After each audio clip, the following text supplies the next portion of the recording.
Nobody tells you what it costs. That's the thing nobody ever writes down in any pamphlet, any ceremony booklet, any crisp folded program handed out by white-gloved ushers on the mall. Nobody prints it in gold lettering and tucks it between the page about the historical significance and the page about the correct way to address a duke. They don't tell you what it costs a man to stand still. His name was Thomas Aldrin Graves. Not that it mattered, not today. Today he was a uniform. A bearskin. 42 inches of polished boot leather and a chin held at the precise angle that the sergeant major had physically corrected with 2 fingers under his jaw the first week of training, 11 years ago, and Thomas had never let it drop since. Not once. Not in wind. Not in the time a tourist's child had thrown a half-eaten ice cream cone that landed, somehow, on the rim of his boot. Not in the July 2 years back when the heat had been so wrong and so total that 2 men ahead of him in formation had gone down like cut timber, boots first, and Thomas had watched from inside his own stillness and said nothing and moved nothing and felt his own pulse in the backs of his knees like a second heartbeat that was not permitted to exist. He had stood still then, too. He was standing still now. The mall stretched ahead of him, down the long ceremonial throat of it, past the plane trees, past the clusters of tourists 8 and 10 deep on both sides of the barriers, past the blur of phone screens and Union Jacks and the occasional flag of somewhere else entirely being waved by someone who had clearly misread the occasion but was having the time of their life regardless. The processional route was dressed for it. Red and gold. Bunting along the lampposts. The great Victoria Memorial at the far end of it, the gilded woman on top catching the morning light and throwing it back cold and clean. It was the Coronation Anniversary Parade. The 4th one. Smaller than the first, which had been enormous and overwhelming and had lasted 4.5 hours, and Thomas had been in it then, too, younger, less careful with his face, and he had made the mistake near the end of that one of letting himself actually look at the crowd. Really look. The way you look when you forget you're not supposed to. He had not made that mistake again. The job, the actual job, separate from the ceremony, separate from the bearskin and the tunic and the practiced blankness, was to hold the line. Physically. To be the edge between the spectacle and the public. To be a seam. A ceremonial seam, yes, but also a real one. The crowd pressed forward without meaning to. Human bodies doing what human bodies do near something they want to see, they lean. They inch. A child gets lifted onto a father's shoulders and, suddenly, the father is 3 inches further into the road than he was. A woman stretches her arm for a photo and her elbow is past the barrier and she doesn't notice and the man beside her doesn't notice and 3 minutes later they've collectively moved half a meter into the route and Thomas is there, stone still, the thing they eventually stop moving toward without quite understanding why. He liked that part. He would not have said that out loud to anyone, but, privately, somewhere under the bearskin where no one could check, he liked being the thing they stopped at. It was the only power in the job that felt real. He joined at 19. People assumed things when they found out. They assumed family tradition, or patriotism of the uncomplicated kind, or a lack of other options. They were not entirely wrong about the last one. Thomas had grown up in a mid-terrace house in Wolverhampton with a mother who worked 2 jobs and a father who'd been present in the building but absent in the way that matters more, and there had been a stretch in his 16th year that he did not examine closely anymore, not because it was traumatic in any clinical, capital letter sense, but because it was small and gray and embarrassed him more than it hurt him, the way a bad decision at a discount shop embarrasses you. Small. Gray. Slightly shameful. The army had taken that and given him edges. He was grateful for the edges. The bearskin helped, too. It was not a rational thing to be grateful for. The hat was heavy enough that your neck muscles developed a specific strength that had no other use in human life, and in summer it turned your head into a kind of personal greenhouse, but Thomas had understood from the first time he put it on what it did to other people's perception of him. They couldn't read his face easily. The hat put his eyes in shadow. They saw the uniform before they saw the man, and the man was allowed to be private inside the uniform, which was the only kind of privacy Thomas had ever found comfortable. Watched. Always watched. That was the other thing nobody put in the pamphlet. You're watched. Constantly. Not with malice, mostly with curiosity, occasionally with genuine warmth, sometimes with the specific energy of someone who has had 4 tourist district beers and thinks they've discovered a hilarious new hobby. Phones in your face. Children poking at the air 3 inches from your arm. People narrating you to their companions as if you were a nature documentary. Oh, look at him, he doesn't move at all, look at that, do you think he's even blinking? Go on, Susan, have a photo, he won't mind, they're not allowed to mind? Thomas minded. He minded in the way a man minds a thing he has made complete peace with. Which is to say, it lived in him like weather. Not destructive. Just present.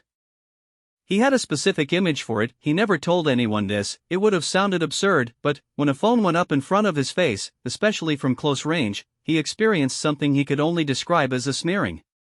Like a thumb pressed over a photograph while the developing chemicals were still wet.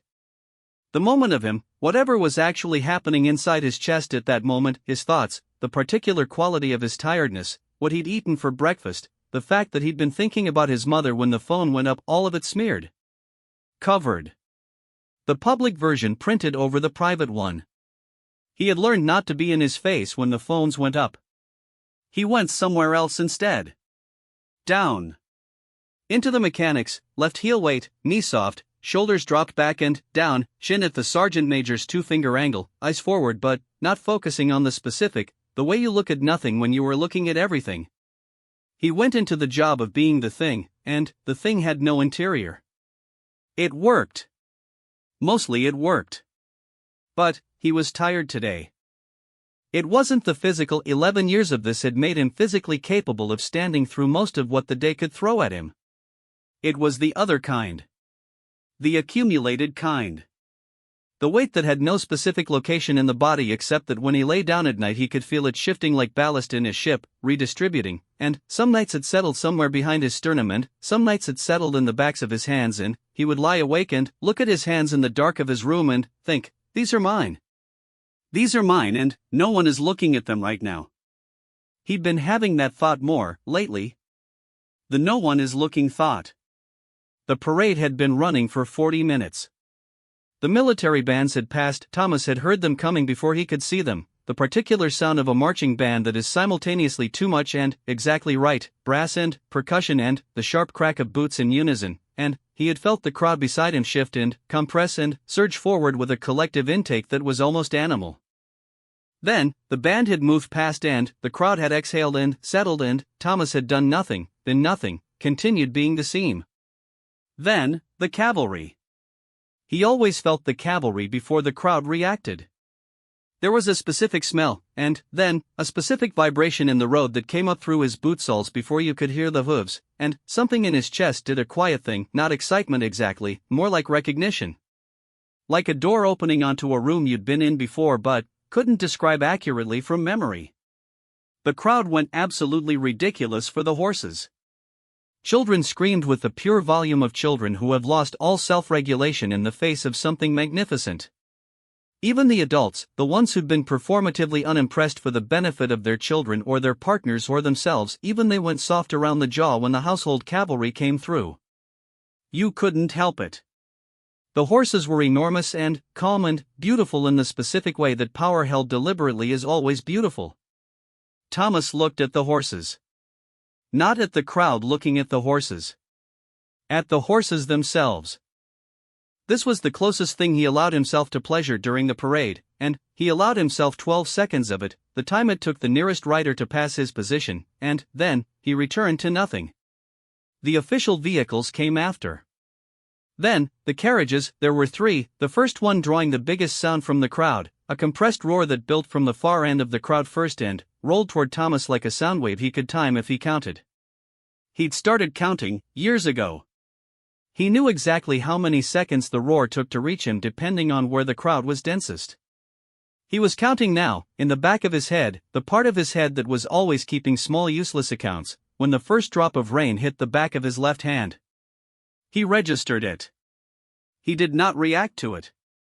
The second drop hit the rim of his bearskin, then ran along the front end, fell from the peak in front of his right eye like a fat transparent comma. And then, between 1 second and the next, the sky stopped being polite about it. The rain came the way rain comes when it has been building since before anyone thought to check a forecast. It came like something that had been waiting. Not the thin, apologetic English drizzle that Thomas had come to think of as the country's default emotional register, that grey suggestion of weather that mists your collar and makes the pavement smell like bus exhaust. This was something else. This came in sheets. This came sideways, briefly, before settling into a vertical assault that hit the crowd barriers and the road and the bunting and the tourists and Thomas with the same democratic indifference. The crowd noise changed immediately.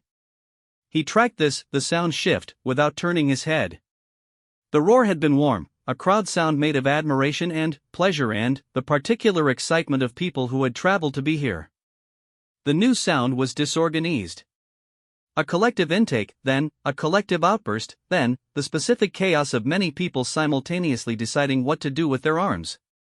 Umbrellas, the ones who brought them, the prepared ones, the tourists who had arrived in London knowing exactly what London was, went up in a wave down both sides of the route. The unprepared ones made sounds. They made the sounds of people who were wet and surprised and vaguely indignant, as though the rain had been personally targeted. A woman somewhere to his left said "Oh my God" with the energy of someone who had never encountered precipitation before. The official program would continue. Weather was not a reason to stop. Thomas knew this.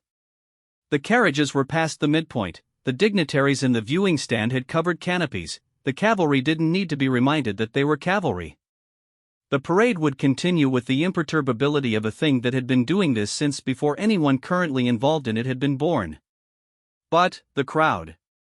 The crowd was suddenly, for the first time in 40 minutes, for the first time in all of Thomas's memory of all of the parades he had stood in, not looking at the parade. They were looking at their phones being shoved into bags. They were looking at the umbrellas of the people beside them, calculating distance and coverage. They were looking at the sky, as if the sky might be reasoned with or might offer an explanation. They were looking at children who had started crying because they were wet and surprised, and they were not crying at their children with the detached sympathy of the well-waterproofed. No, they were wet too, they were all wet, and the whole shared enterprise of the crowd had collapsed, temporarily, into the individual business of being a wet person trying to become a less wet person. Nobody was looking at Thomas. Not one phone. Not one face turned toward him. Not even the reflexive checking glance of a child who has been told 3 times not to go near the soldier. He stood in the rain, in his bearskin, in his tunic, in his polished boots that were going to require a very particular kind of attention tonight, and, for the first time in 11 years he understood what it felt like to be invisible at his own post. He stood there. And, he breathed. Not the controlled, measured, diaphragmatic breath of a man on parade. He breathed like a person. Like a man who has been holding a specific quality of stillness for 40 minutes and has been granted, for no reason, for rain, for the chaos of a crowd made selfish by weather, a moment in which the stillness is just his. Not performed. Not witnessed. Not consumed by someone else's camera. Just his. The rain hit his face. He let it. His eyes, without his permission, or maybe with it, maybe this is what permission feels like when you never give it to yourself, his eyes moved. Not far. Just down from the middle distance, down from the nothing specific focus point, down to the road in front of him where the rain was bouncing off the tarmac in tiny explosions, each drop making a little crown where it hit and, then, dissolving back into the general wet of everything. He watched the rain hit the road. He watched it the way he had watched the horses, not as a thing he was cataloging, not as information, but as something that was simply happening in front of him and that he was permitted, briefly, to be a person in front of. His chest did the shifting thing. Not grief exactly. Not quite. The closest he could name it, and he didn't name things, generally, it wasn't a habit he'd cultivated, was, oh. There I am. He had a memory. He didn't call it up on purpose. His memories in Thomas's experience did not wait for invitations, they arrived the way the rain had arrived, between 1 second and the next, already present before you had the word for what was happening. He was 9 years old. His mother had taken him to Cannon Hill Park on a Tuesday in October, which was unusual enough to have stayed with him. His mother was not a Tuesday park person, she was a person with 2 jobs and a kitchen table covered in envelopes, but there had been some reason he couldn't reconstruct the specific logic, and they had been walking the long path around the lower lake when the rain had come. Not this kind of rain is softer, but steady, the sort that soaks you before you realize it's doing it. His mother had made a sound, a short frustrated sound, and had started to say something about getting back to the car. But Thomas had stopped. He had stopped on the path and turned his face up and closed his eyes and just stayed there. 9 years old. Feeling the rain on his face as a specific sensation, not as weather to be managed. His mother had said, "Thomas, come on, love, you're getting soaked." He had said, "I know." She had stood there for a moment, he remembered this, he remembered the quality of the pause, and then, she had stopped too. Not with her face up. Just stopped. Beside him. And they had stood there in the rain on the path in Cannon Hill Park, his mother with her collar up and her hands in her pockets, him with his face turned toward the October sky, and it had been one of the most, he didn't have the word for it at 9, and he wasn't sure he had the word for it now, one of the most complete moments he had ever been in. Just being rained on. Being a person in weather. Not performing weather tolerance. Not demonstrating appropriate outdoor behavior. Just there. His father had not been with them. He left the memory there. The parade continued behind the rain. He could hear it, the bands had not stopped, the drums especially were audible over the weather, that particular sound that gets through everything, gets through walls and weather and years and the accumulated strategic amnesia of a man who has trained himself out of most of his own reactions. He could hear the drums. He could hear the continued distant roar of crowd sections where the canopies had held and the people were still dry enough to be enthusiastic. But, here, at his position on the right-hand side of the route between the third and fourth lampposts from the memorial, there was this strange pocket of not quiet. The rain was loud. But, quiet in the human sense. The way a room goes quiet when everyone in it has decided something more important than the conversation. The people nearest him had clustered under each other's umbrellas or retreated toward the back of the standing area, pressing into the buildings where there were overhangs.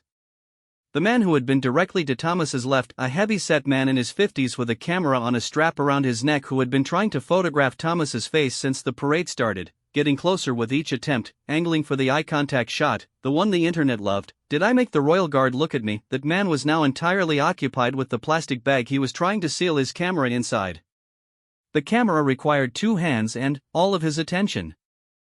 Thomas felt something he identified, after a moment, as gratitude toward the rain. That felt like an absurd thing to feel.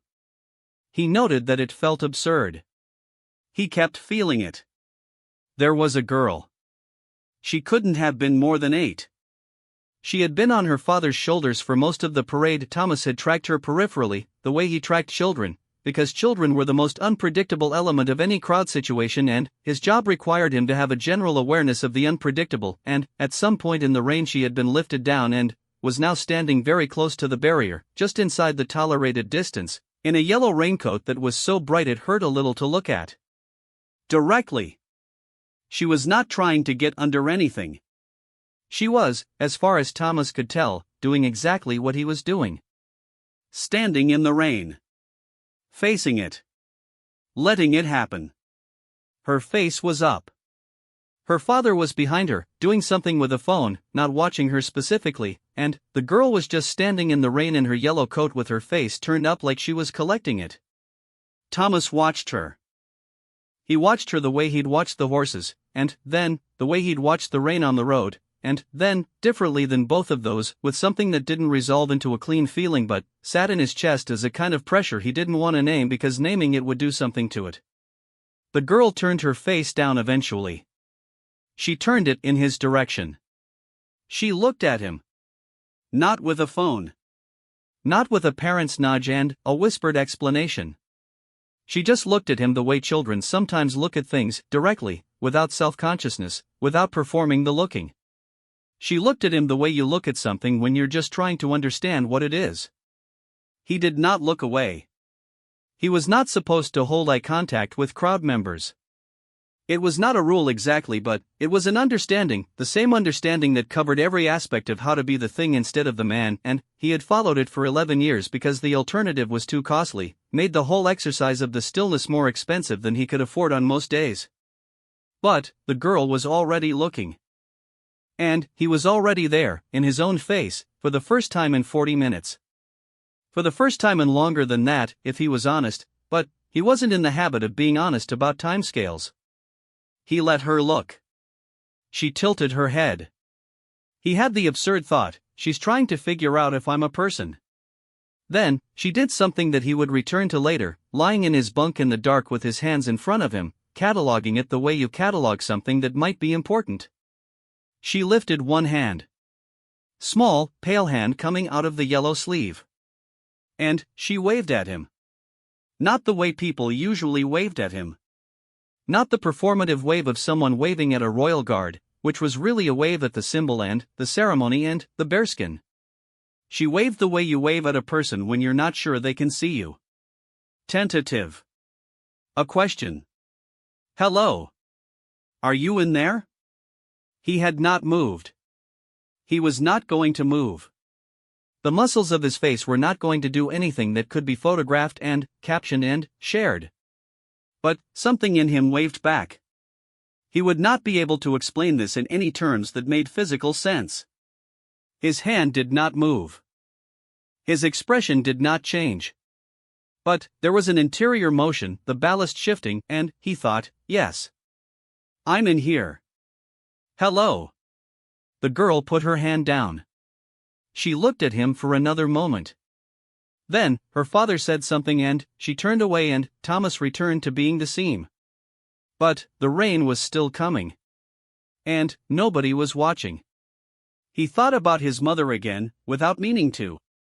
She had come to see him, once. The first year. He had been posted to a public ceremonial duty and she had taken the train down from Wolverhampton and stood in the crowd at his position, and he had known exactly where she was because he had spent 19 years learning the specific gravity of her presence in a room, the way you learn the weight of something you've depended on before you knew the word for dependency. He had not been able to acknowledge her. She had understood, he'd explained it beforehand, she'd nodded. She wasn't a sentimental woman in the performative sense, she'd said right, so I'll just be in the crowd and you'll not look at me, and he'd said right and she'd said well that's a bit daft but, okay then, and he'd said yeah, and they'd had a cup of tea in a Pret near Victoria and that had been the whole of it. But, standing there on the day, knowing she was in the crowd at his 11 o'clock, knowing she had her phone up and she was taking a photo because of course she was, he was her son, her Thomas in his enormous hat, he had found the drill harder than usual. Not because he wanted to look at her. He'd known she was there, that was enough. Because she was looking at him. And he had wanted to not be performing the thing for her. He had wanted her to see the thing, yes, because it was his job and he was good at it, but he had also wanted to be findable inside the thing. He had wanted her to look at him and know that he was there, specifically him, not the uniform and the bearskin and the ceremonial concept, but Thomas, who had stood in the rain with her in Cannon Hill Park at age 9 and had said I know when she told him he was getting soaked. He had not been findable. That was the cost. That was the specific cost that nobody put in the pamphlet. When everyone is watching, you can't be found. The rain had been going for 4 minutes. He knew because he had a clock in his head, not a conscious clock, more like the biological version of one, the thing his training had calibrated to the point where he could guess time within 30 seconds without looking at anything. 4 minutes of rain. 4 minutes of the crowd arranged differently, occupied differently, turned away from him and toward the business of their own discomfort. 4 minutes of being a man standing in weather. He noticed, specifically, with the part of his brain that was still doing the job while the rest of him did this other, quieter thing, that his posture had not changed. His chin was at the correct angle. His shoulders were back and down. His hands were at his sides with the correct amount of stillness. His eyes were forward and focused on the middle distance. The form was intact. But something inside the form was different. He had been full of the public version for 40 minutes, that particular density of someone who was being watched, who has arranged all of himself for the watching, who has vacated his own interior to make room for what's required of him. And, now, without the watching, he was not fuller. That wasn't the right word. But, there was less pressure. Like a building that has had its structural load temporarily removed and hasn't collapsed because it doesn't need the pressure to stand, the pressure was just extra work. He was still standing. He was standing without being pushed into the shape of standing. That felt like something he needed to think about later and probably wouldn't. He watched the rain on the road. He watched it bounce and crown and dissolve. He thought about the girl in the yellow coat. He thought, she'll remember today. Not the carriages, not the cavalry, not the bands. She'll remember being in the rain and looking at the soldier who was also in the rain. He thought, I'll remember her. He was surprised to find that he meant it. A man came back to the barrier. A different man, not the cameraman, someone else, young, early 20s, wearing a soaked jacket that had been stylish 40 minutes ago and was now something else entirely. He came back not to watch the parade but to shelter. The building overhang was apparently insufficient and the barrier was just here, so he pressed against it and looked at Thomas with the expression of a man who has been outside longer than he planned and is recalibrating his expectations of the day. Thomas waited for the phone. The phone didn't come. The young man looked at him, not the performing looking of someone about to take a photo, just the reflexive looking of someone standing near another person in the rain. He looked at Thomas's face, apparently without recognizing what category of performance he was supposed to do about it. And, after a moment he said, in a voice that made it clear he knew this was probably a futile exercise, "You're absolutely soaked, mate." Thomas did not respond. The young man nodded, understanding. "Right. Sorry." He looked away. Thomas, inside the bearskin, inside the tunic, inside the form that had not changed and would not change, thought, yes. I know. I'm getting soaked. The rain hit his face. He let it. The drums continued somewhere down the route, muffled and certain, keeping time through weather, the way they always did, the way they had been doing since long before Thomas Aldrin Graves had learned to stand still in front of strangers, since long before the particular cost of being watched had become such a familiar weight that he'd stopped knowing what he'd feel like without it. He stood in the rain. No one was watching. He was entirely, quietly, completely there. The rain stopped the way it had started. Between 1 second and the next. The sheets thinned to curtains, the curtains to gauze, the gauze to nothing. And the sky did not apologize or explain, it simply ceased, the way a sound ceases, and left the world rearranged in all the small ways that rain rearranges things, the drain at the corner gurgling, the flags hanging different, the road darkened, reflective and, throwing everything back doubled. The crowd reassembled itself. This was the part Thomas had not anticipated, had not thought about while the rain was happening, while he was doing the other thing, the interior thing, the being there thing. He had understood, somewhere in the 4 minutes, that the rain would stop, that parades continued and crowds continued and the job continued. He had not fully calculated the speed of the reassembly. Umbrellas came down. Phones came back out. The faces that had been turned down or away or up at the sky with expressions of personal affront now turned back to the route, back to the bands still audible in the distance, back to the ceremony that had not stopped for any of them. And, back to him. The cameraman had gotten his lens dry. He was back at the barrier. He had the camera up before Thomas had fully registered his return, and the click and whir of the shutter were immediate, professional, the sound of someone who had come here with a purpose and been briefly inconvenienced by weather and was now resuming. 3 phones went up within the next 15 seconds. A family repositioned themselves, the father, the girl in the yellow coat, a woman who must have been the mother, come from wherever she'd sheltered, rejoining them, and the mother said something and pointed at Thomas, and the father lifted the girl back onto his shoulders, and the girl looked at him again from up there, from the higher angle, and he had the specific experience of being looked at by someone who had looked at him differently 4 minutes ago, and it was not the same experience. It was close. But it was not the same. The girl was up on her father's shoulders with the crowd reassembled around her, and looking at him now from inside the crowd's looking, the collective consuming gaze of the ceremonial, and he was back in the form that the gaze required of him. He was back in the public version. He had gone somewhere inside the bearskin. She couldn't find him now. He understood this the way you understand weather. Not with grief. Not quite. With the specific recognition of a thing you have always known but have not recently had reason to press on. He returned his eyes to the middle distance. He returned his weight to his heels. He returned. The last carriages passed at 14:47. He knew because the clock in his head said so, and, because the sound of the crowd shifted for the third and final time, the warm surge of the first sight, then the rain's chaos, and now the sustained and diminishing sound of a crowd that has seen what it came to see and is beginning to consider lunch and transport and the business of being a tourist with a full afternoon still available. The ceremony was over. Thomas did not move until the order came down the line, not verbally, but in the way these things traveled in formation, a shift in collective posture that moved from one soldier to the next like a wave through water, the particular relaxation of a column of men who have been holding a specific quality of presence and are now, fractionally, allowed to hold it less. He breathed. Not the rain breath. The normal one. The measured one that he'd been doing for 11 years without registering it as a specific choice, the breath that was part of the form. He walked the return route. Left, left, left, right, left, the drumbeat in his head even without the drums, the footfall calibrated and certain, the column moving through the crowd that was moving against them and around them and across their path in the disorganized way of a crowd that has stopped being an audience and reverted to being a collection of individuals trying to find the nearest tube station. He walked.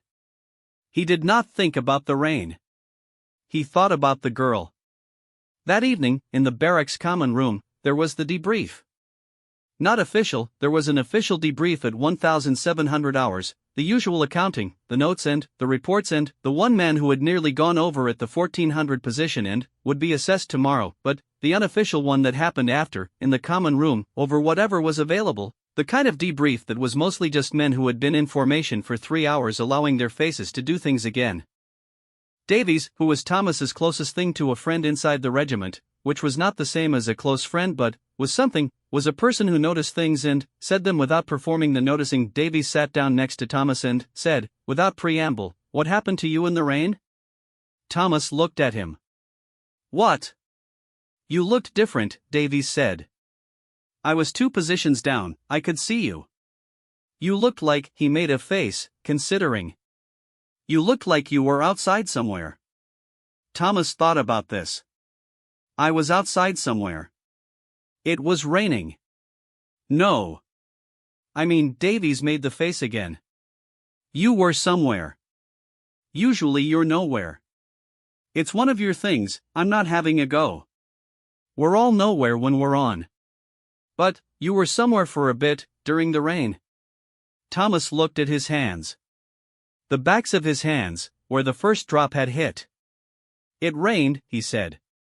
Davies looked at him for a moment, reading something in the not quite answer, and then nodded and let it go, because Davies was the kind of person who understood when a door was being held at a specific angle. Not closed. Not open. Just, here is the door. Thomas was grateful for that too. He had a shower. The hot water in the barracks was a specific grade of pressure that he had calibrated his showers to over 11 years, the same way he had calibrated everything else, correctly, without fanfare, with the efficiency of a man who does not waste motion on things that don't require it. He stood under the water. He thought about the rain. The difference between standing under a shower and standing in rain was, technically, just the source of the water. He had thought this before, in passing. Everyone probably thought it, and dismissed it because it was an obvious thought and obvious thoughts didn't require much time. But, standing here now, he held it a bit longer. The source was the point. Not the water. The source. In the shower, he was in a controlled environment, a private one, a space that was already allocated to the business of being a body without an audience. Nobody would argue that a shower was a watched thing. The privacy was structural. Built in. The rain had been different. The rain had been a public space briefly made private, not by walls or locked doors but by weather, by the crowd's distraction, by the chaos of umbrellas and wet phones and people reorganizing their experience of the afternoon. The privacy had been accidental. Temporary. Completely outside his control. And that he thought water on his face, hot this time, but he was noting the similarity. That was the part he couldn't quite set down. He hadn't engineered it. He hadn't managed it. He hadn't controlled the quality of it by going into the form and performing the stillness and vacating the interior. The rain had just come and the crowd had just turned and he had just been there, specifically him, Thomas Aldrin Graves from Wolverhampton, standing in the middle of London with the biggest possible hat on his head, and for 4 minutes nobody had been consuming him. He had just existed. He had not realized how little he did that. Not for 11 years. Maybe not for longer. Maybe since Cannon Hill Park in October, his mother beside him with her collar up, the both of them standing in rain that had no agenda, no photographer, no significance beyond the simple meteorological fact of its occurrence. The water ran down his face. He stood there until the hot water started to trend cooler and his internal clock said he'd been here long enough. He lay in his bunk. The room was quiet in the way barracks rooms are quiet late in the evening, the specific quality of quiet made of other men sleeping and the ambient drone of the building systems and the distant sound of London being London outside the walls, sirens and traffic and, once, faintly, music from somewhere, the sort of music that carries on evenings when the air is still post-rain and everything smells clean and slightly electric. He looked at his hands. The backs of them. In the dark. He thought, these are mine. He thought about the girl in the yellow coat. The tentative wave. The question of it, hello, are you in there? And how he had answered it without moving, how the answer had been a thing that happened inside the form and not outside it. He thought about his mother standing next to him in the park, not watching him, just standing beside him while the rain came down. He thought about Davies saying, "You were somewhere." He thought about the cameraman's lens, dry again, clicking. He thought, the rain will come back. Not a comforting thought, exactly. Not a plan. Just a fact that he held in the dark room with his hands on his chest, a quiet fact about weather, about how weather returns without asking permission, about how you can't engineer the crowd's distraction but you can know that sometimes, between the performances, between the public versions, between the phone screens and the zoom lenses and the narration, look at him, he doesn't move at all, there will be rain. And, in the rain, briefly, the scene disappears. And, what's on both sides of the scene is just a man, standing in weather, finding out whether he's still there. He was. He'd checked today. He was still there. Later, much later, there would be a photograph. He would not know about it for 3 weeks, it would come to him via Davies, who had seen it shared in a ceremonial military enthusiast group online, which was the kind of thing Davies monitored for professional interest and Thomas had never looked at once. The photograph had been taken during the rain. Whoever had taken it, their name wasn't on the post, had been at distance. Not the cameraman at the barrier, not one of the phone screens close up. Someone further back, someone with a proper lens and the patience to wait for the right thing to happen, and what they had caught was Thomas at his position on the right-hand side of the route, between the third and fourth lampposts from the memorial. He was standing in the rain. His form was, as always, correct. Chin at the exact angle. Shoulders. Everything. But, his eyes. In the photograph, Davies had sent it to him and he had looked at it for a long time, sitting on the edge of his bunk in the evening. In the photograph, his eyes were pointed at something below the frame. At the road, maybe. At the rain bouncing on the tarmac. At the little crowns each drop made and then dissolved. And his face. He wouldn't have said it himself. He knew his face and he knew the public version of his face and he knew the difference. But Davies had said, when he sent the photograph, this is what I meant. This is the somewhere. In the photograph, he was not performing stillness. He was still. The difference was the size of a raindrop. The difference was 4 minutes of nobody watching. The difference was accidental, weather-made, impossible to replicate or schedule. But, there it was. In the photograph that someone had taken from a distance, without his knowledge, without a zoom lens thrust into his face, without the specific energy of a person trying to make the guard react, there was Thomas Aldrin Graves. Standing in the rain. Found. He saved the photograph. Not to a cloud account. Not to anything that's synced or shared or stored itself in someone else's server. He put it on his phone in a folder he kept for things he didn't have a better place for. The folder had no name. It had 3 things in it. The photograph was the 4th. He looked at it sometimes in the evenings, the way you look at something that tells you a true thing about yourself that you didn't entirely expect. The way you look at a letter from someone you've lost, or a city you've left, or evidence of a version of yourself that was there when you thought you weren't. He looked at his own face. He thought, there he is. The rain would come back. He would stand in it. The next morning he was back at his post. Clear skies. The sort of morning that London produced 3 or 4 times a year in full sincerity, where the light was actually good, where the air had been washed and the city looked like it was trying. The tourists were back at the barriers for the changing of the guard, a different ceremony, a smaller one, the daily ritual rather than the annual. The phones went up immediately. He settled into the form. He let the public version arrange itself across his face, let it take the weight, let the interior go into the specific small place that the training had made for it, the place that was always his and never visible. He felt the watching. He felt it the way you feel weather that hasn't arrived yet, pressure, the particular heaviness of air before rain. He stood in it. And, somewhere, very deep in the architecture of his stillness, he kept the knowledge that the rain had told him, the watching will stop eventually. Not because you earn it. Not because you perform it correctly. Not because you've been good enough or still enough or empty enough for long enough. Just because sometimes the sky decides.